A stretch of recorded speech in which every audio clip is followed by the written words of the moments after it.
Flocksy is helping Fitly get back in the game in 2024. We have all the content we need. We have our creative arsenal ready to go. I could not be more excited.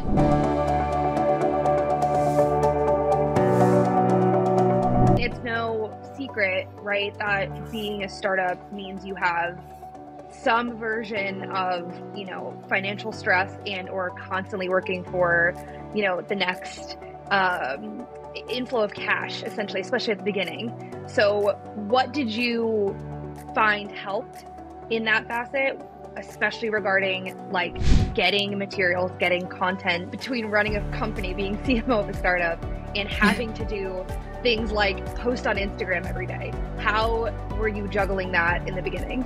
Well, luckily I come from a really entrepreneurial background. So I was really used to, you had to get the job done. There was nobody else you could rely on. You need to roll up your sleeves. You're a small team. You're scrappy.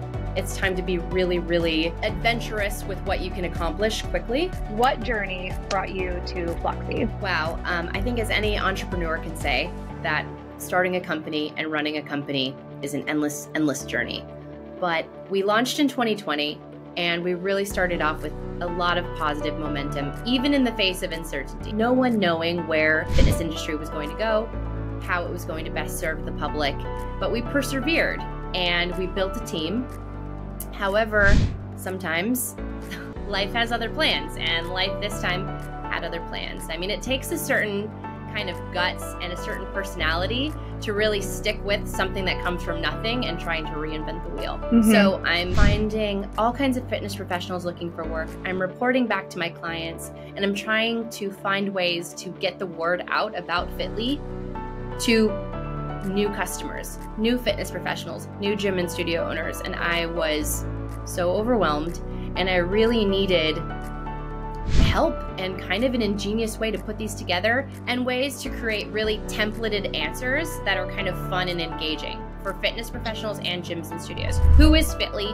How can we help you? And how to best use our resources that we give you. And I was answering that question over and over and over. And I was like, I need something just at the back of my hand. I really needed a link to an explainer, who we are and how we can help, and how best to utilize our resources. And that's what Flocksy gave me immediately, and in a really creative and fast way. I'm so glad you got the content you needed. I think the Phoenix was like a really great analogy that you used before, where like you're not done, you never disappeared, you're just being reborn out of something that is, you know what I mean? Like you're coming back, you're like rising, and then just, alongside Flocksy that I mean, Flocksy is a huge part of like our entire campaign of how we're reaching out to fitness professionals, and gyms and studios are going to be utilizing all the content that Flocksy created for us. So that's like the actual iteration of our entire 2024 campaign. Pandemic is out of your control, you know what I mean? Like that's like something that I think other people looking at be like, oh my God, I can't believe they even made it through that and didn't completely get squished. You didn't get squished. You made it through. You're continuing to, make it through, and you're now coming back in a bigger way. You guys are the absolute crux of our 2024 campaign because of the content you created. I love that. I love to hear it. I'm excited to see what happens, and hopefully continue this partnership moving forward, and continue to grow alongside each other.